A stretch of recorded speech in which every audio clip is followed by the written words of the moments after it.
The United States is the world's largest national economy in nominal terms and second largest according to purchasing power parity, representing 22% of nominal global GDP and 17% of gross world product. The United States' GDP was estimated to be $17.914 trillion as of Q2 2015.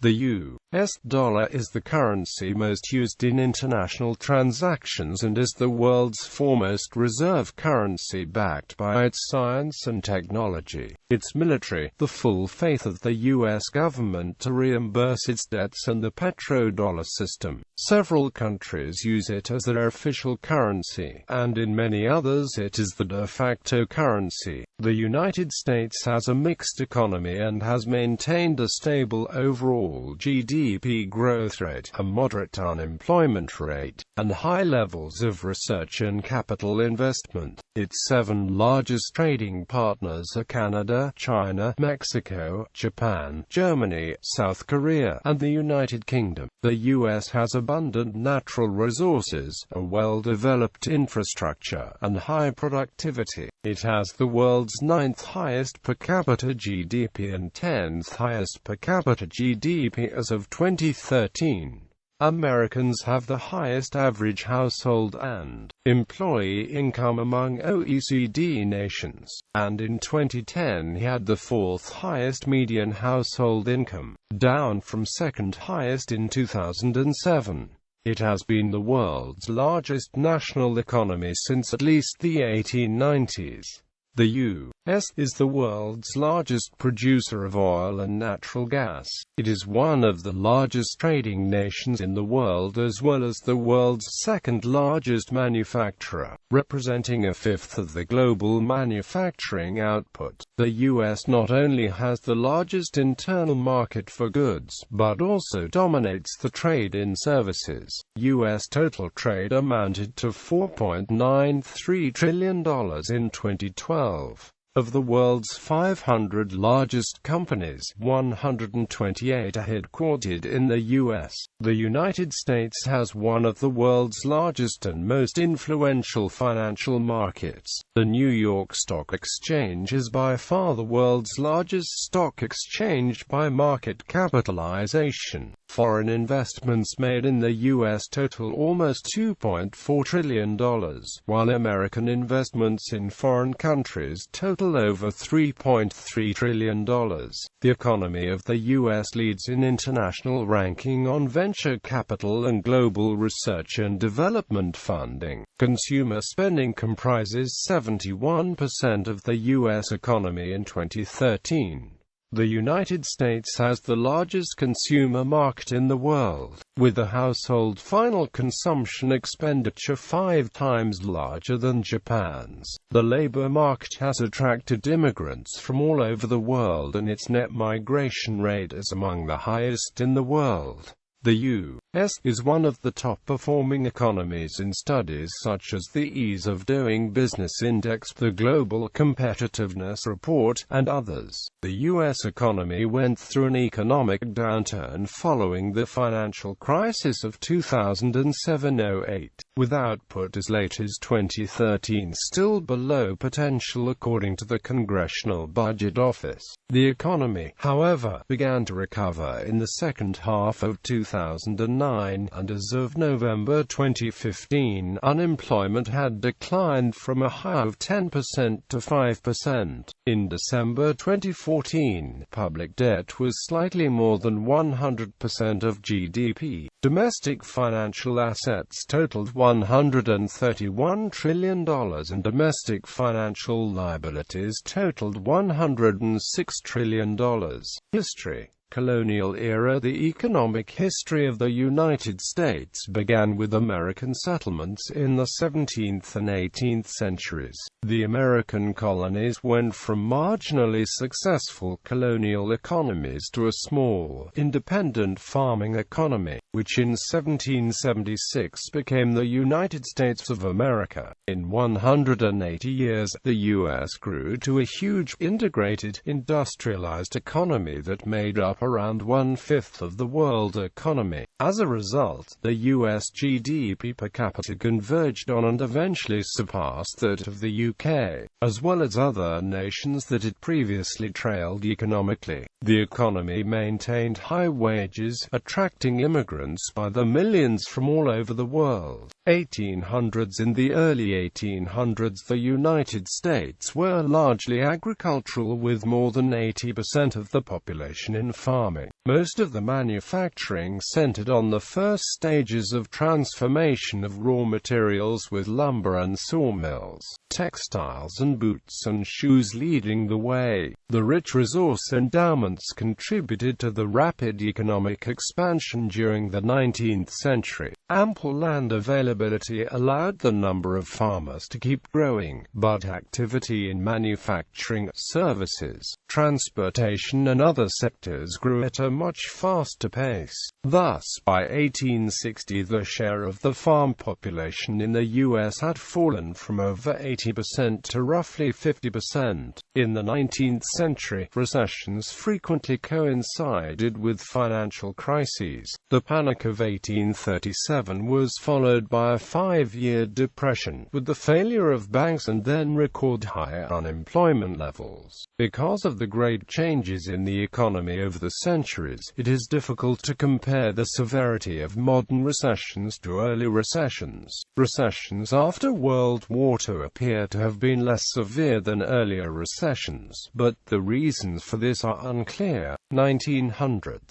At the beginning of the century, new inventions and improvements in existing inventions opened the door for improvements in the standard of living among American consumers. Many firms grew large by taking advantage of economies of scale and better communication to run nationwide operations. Concentration in these industries raised fears of monopoly that would drive prices higher and output lower. But many of these firms were cutting costs so fast that trends were towards lower price and more output in these industries. Lots of workers shared the success of these large firms, which typically offered the highest wages in the world. The United States has been the world's largest national economy in terms of GDP since at least the 1920s. For many years following the Great Depression of the 1930s, when danger of recession appeared most serious, the government strengthened the economy by spending heavily itself or cutting taxes so that consumers would spend more, and by fostering rapid growth in the money supply, which also encouraged more spending. Ideas about the best tools for stabilizing the economy changed substantially between the 1930s and the 1980s. For the New Deal era that began in 1933 to the Great Society initiatives of the 1960s, national policy makers relied principally on fiscal policy to influence the economy. During the world wars of the 20th century, the United States fared better than the rest of the combatants because, aside from the attack at Pearl Harbor on the 7th of December 1941, neither World War was fought on American territory. Yet, even in the United States, the wars meant sacrifice. During the peak of Second World War activity, nearly 40% of U.S. GDP was devoted to war production. Decisions about large swaths of the economy were largely made for military purposes, and nearly all relevant inputs were allocated to the war effort. Many goods were rationed, prices and wages controlled, and many durable consumer goods were no longer produced. Large segments of the workforce were inducted into the military, paid half wages, and roughly half of those were sent into harm's way. The approach, advanced by British economist John Maynard Keynes, gave elected officials a leading role in directing the economy, since spending and taxes are controlled by the U.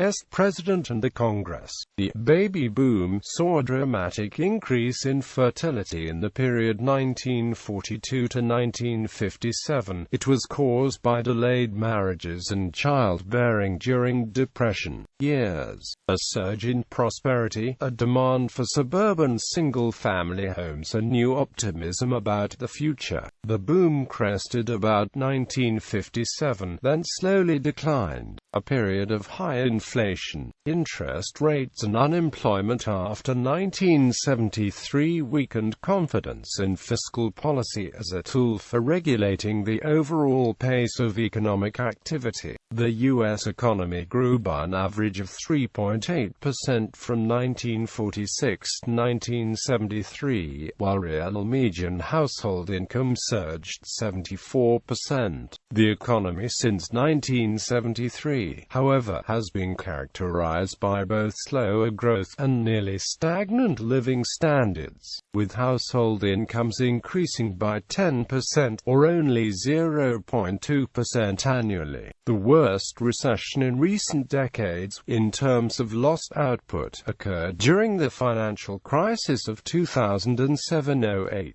when GDP fell by 5.0% from the spring of 2008 to the spring of 2009.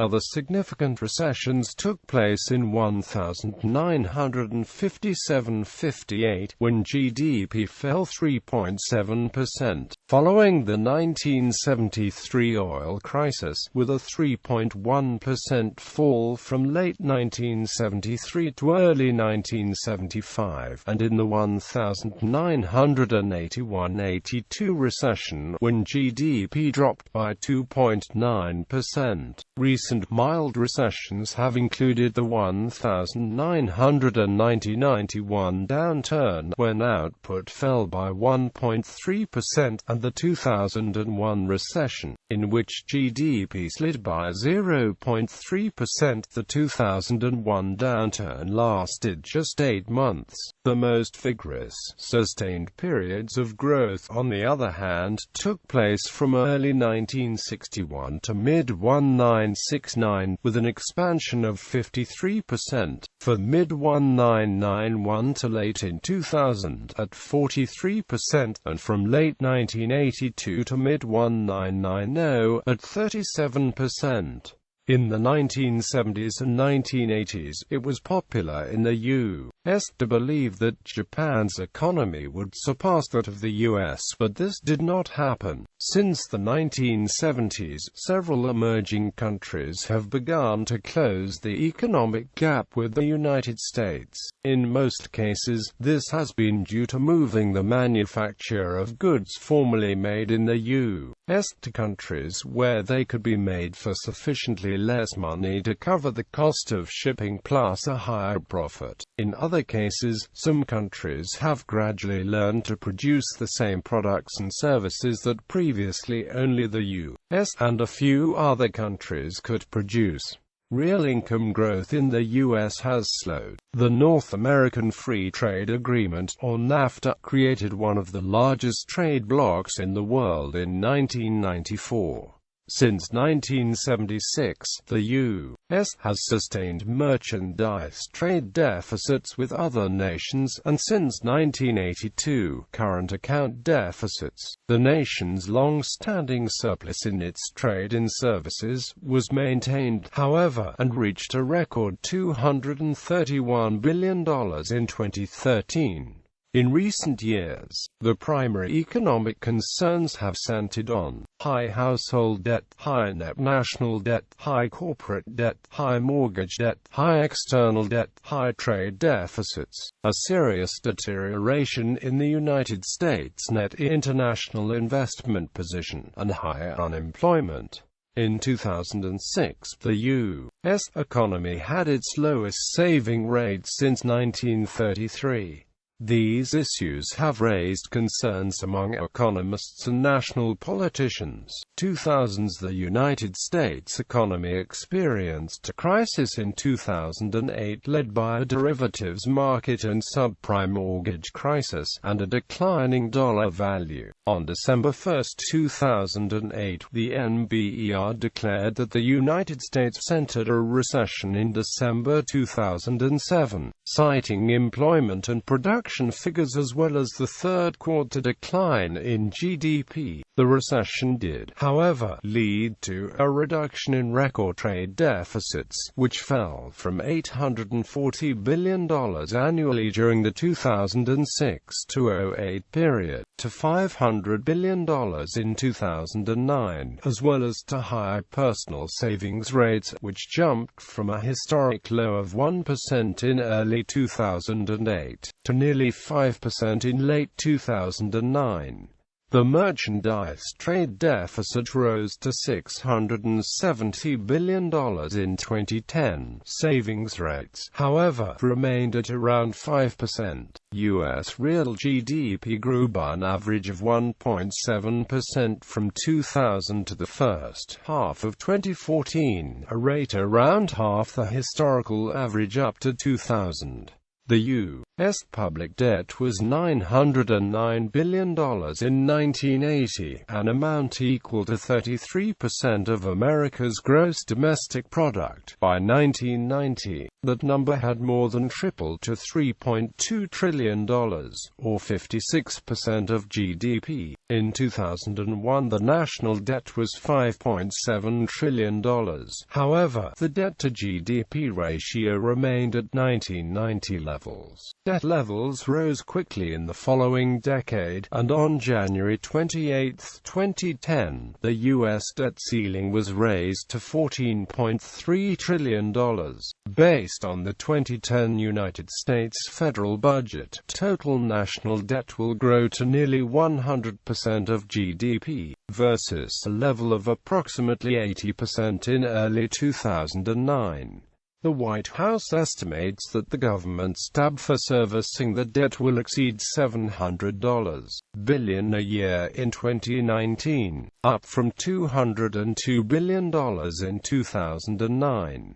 The U.S. Treasury statistics indicate that, at the end of 2006, non-U.S. citizens and institutions held 44% of federal debt held by the public. As of 2014, China, holding $1.26 trillion in Treasury bonds, is the largest foreign financier of the U.S. public debt. The distribution of household incomes in the United States has become more unequal during the post-2008 economic recovery, a first for the U.S. but in line with the trend over the last 10 economic recoveries since 1949.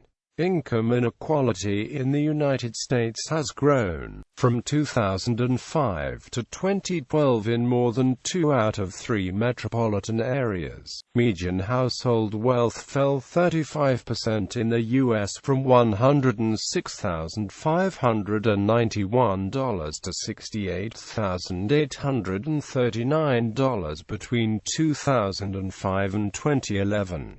Business culture, a central feature of the U.S. economy, is the economic freedom afforded to the private sector by allowing the private sector to make the majority of economic decisions in determining the direction and scale of what the U.S. economy produces. This is enhanced by relatively low levels of regulation and government involvement, as well as a court system that generally protects property rights and enforces contracts. Today, the United States is home to 29.6 million small businesses, 30% of the world's millionaires, 40% of the world's billionaires, as well as 139 of the world's 500 largest companies. From its emergence as an independent nation, the United States has encouraged science and innovation. In the early 20th century, the research developed through informal cooperation between U.S. industry and academia grew rapidly, and by the late 1930s exceeded the size of that taking place in Britain. After World War II, federal spending on defense R&D and antitrust policy played a significant role in U.S. innovation. The United States is rich in mineral resources and fertile farm soil, and it is fortunate to have a moderate climate. It also has extensive coastlines on both the Atlantic and Pacific Oceans, as well as on the Gulf of Mexico. Rivers flow from far within the continent, and the Great Lakes, 5 large inland lakes along the U.S. border with Canada, provide additional shipping access.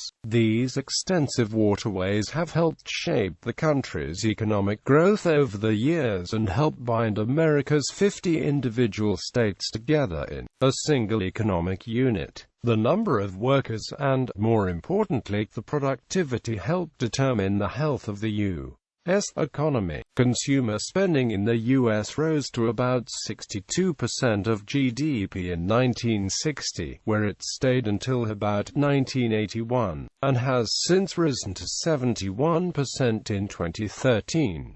Throughout its history, the United States has experienced steady growth in the labor force, a phenomenon that is both cause and effect of almost constant economic expansion. Until shortly after World War I, most workers were immigrants from Europe, their immediate descendants, or African Americans who were mostly slaves taken from Africa, or the descendants.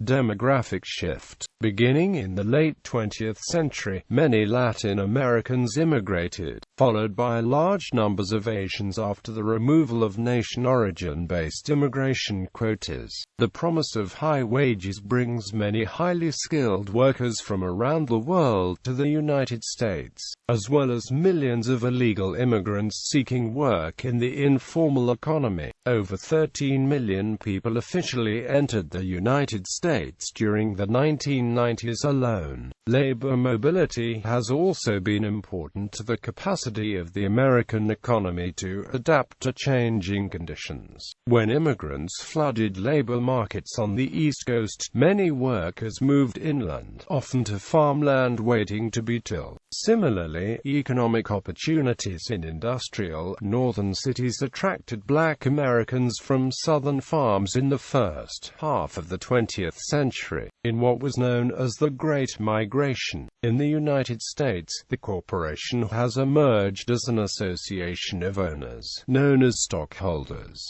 who form a business enterprise governed by a complex set of rules and customs, brought on by the process of mass production. Corporations, such as General Electric, have been instrumental in shaping the United States. Through the stock market, American banks and investors have grown their economy by investing and withdrawing capital from profitable corporations. Today, in the era of globalization, American investors and corporations have influence all over the world. The American government is also included among the major investors in the American economy. Government investments have been directed towards public works of scale, military-industrial contracts, and the financial industry. GDP growth. The development of the United States is GDP according to World Bank. GDP by industry. Industries by GDP value added 2011. Employment. There are approximately 154.4 million employed individuals. The U.S. government is the largest employment sector with 22 million. Small businesses are the largest employer in the country, representing 53% of U.S. workers. The second largest share of employment belongs to large businesses that employ 38% of the U.S. workforce. The private sector employs 91% of working Americans. Government accounts for 8% of all U.S. workers. Over 99% of all employing organizations in the U.S. are small businesses. The 30 million small businesses in the U.S. account for 64% of newly created jobs.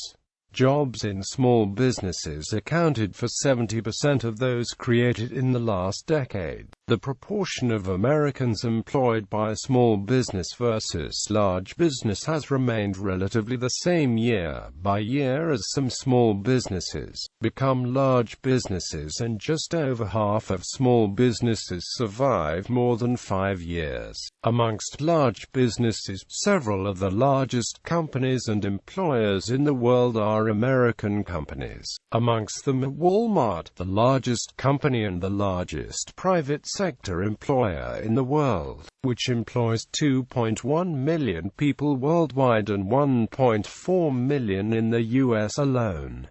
There are nearly 30 million small businesses in the U.S. Minorities such as Hispanics, African Americans, Asian Americans, and Native Americans own 4.1 million of the country's businesses. Minority-owned businesses generate almost $700 billion in revenue and employ almost 5 million workers in the U.S. Americans have the highest average employee income among OECD nations.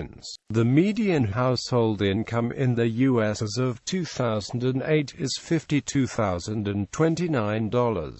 About 284,000 working people in the U.S. have 2 full-time jobs and 7.6 million have a part-time job in addition to the full-time employment. Of working individuals in the U.S., 12% belong to a labor union. Most union members are government workers. The decline of union membership in the U.S. over the last several decades parallels the decline of labor's share of the economy. The World Bank ranks the United States first in the ease of hiring and firing workers. The United States is the only advanced economy that does not legally guarantee its workers paid vacation or paid sick days, and is one of just a few countries in the world without paid family leave as a legal right, with the others being Papua New Guinea, Suriname and Liberia. In 2014, the International Trade Union Confederation graded the USA 4 out of 5 plus, its third lowest score, on the subject of powers and rights granted to labor unions. Unemployment as of February 2013, the unemployment rate in the United States was 7.7% at 12.0 million people, while the government's broader U6 unemployment rate, which includes the part-time underemployed, was 14.3% at 22.2 million people. These figures were calculated with the civilian labor force of approximately 155 million people, relative to a U.S. population of approximately 315 million people. In 2009 through 2013, following the Great Recession, the emerging problem of jobless recoveries resulted in record levels of long-term unemployment, with over 6 million workers looking for work longer than 6 months as of January 2010.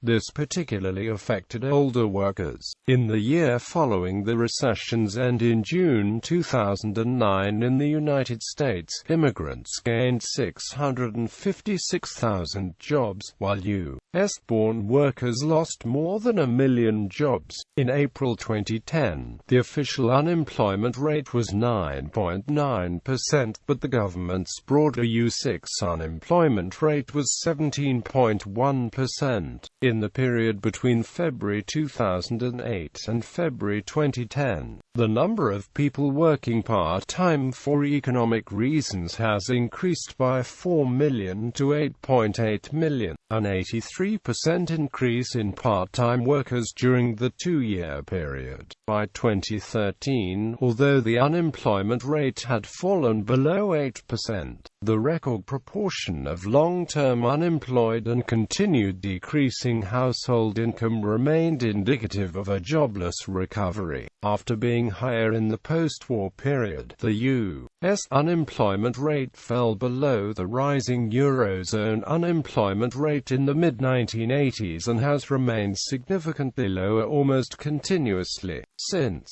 In 1955, 55% of Americans worked in services, between 30% and 35% in industry, and between 10% and 15% in agriculture. By 1980, over 65% were employed in services, between 25% and 30% in industry, and less than 5% in agriculture. Male unemployment continued to be significantly higher than female unemployment. The unemployment among Caucasians continues to be much lower than African American unemployment. The youth unemployment rate was 18.5% in July 2009, the highest July rate since 1948. The unemployment rate of young African Americans was 28.2% in May 2013. Officially, Detroit's unemployment rate is 27%, but Detroit News suggests that nearly half of this city's working-age population may be unemployed. Employment by sector. United States employment as estimated in 2012 is divided into 79.7% in the service sector, 19.2% in the manufacturing sector and 1.1% in the agriculture sector. United States non-farm employment by industry sector. February 2013.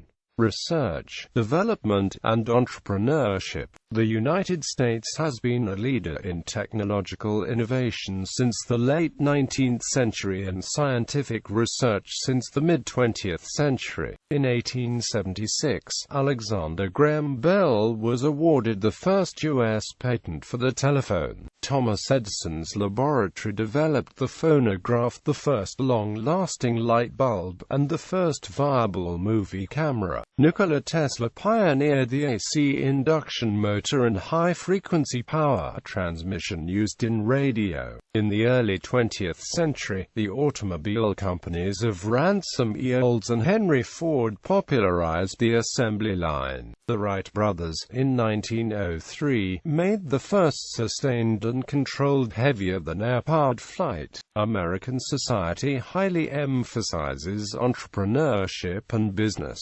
Entrepreneurship is the act of being an entrepreneur, which can be defined as one who undertakes innovations, finance and business acumen in an effort to transform innovations into economic goods. This may result in new organizations or may be part of revitalizing mature organizations in response to a perceived opportunity. The most obvious form of entrepreneurship refers to the process and engagement of starting new businesses. However, in recent years, the term has been extended to include social and political forms of entrepreneurial activity. When entrepreneurship is describing activities within a firm or large organization, it is referred to as intrapreneurship and may include corporate venturing, when large entities spin off organizations. According to Paul Reynolds, entrepreneurship scholar and creator of the Global Entrepreneurship Monitor, by the time they reach the retirement years, half of all working men in the United States probably have a period of self-employment of 1 or more years. 1 in 4 may have engaged in self-employment for 6 or more years.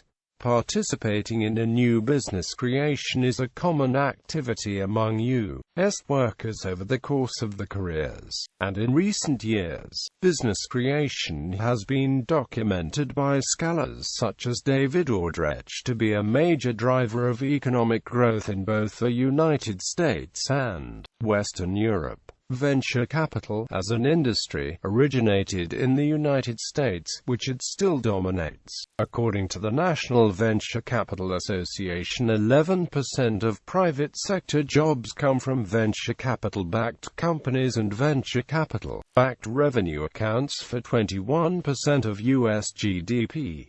Some new American businesses raise investments from angel investors. In 2010, healthcare, medical accounted for the largest share of angel investments with 30% of total angel investments, followed by software, biotech, industrial, energy, retail and IT services. Americans are venturesome consumers who are unusually willing to try new products of all sorts, and to pester manufacturers to improve the products.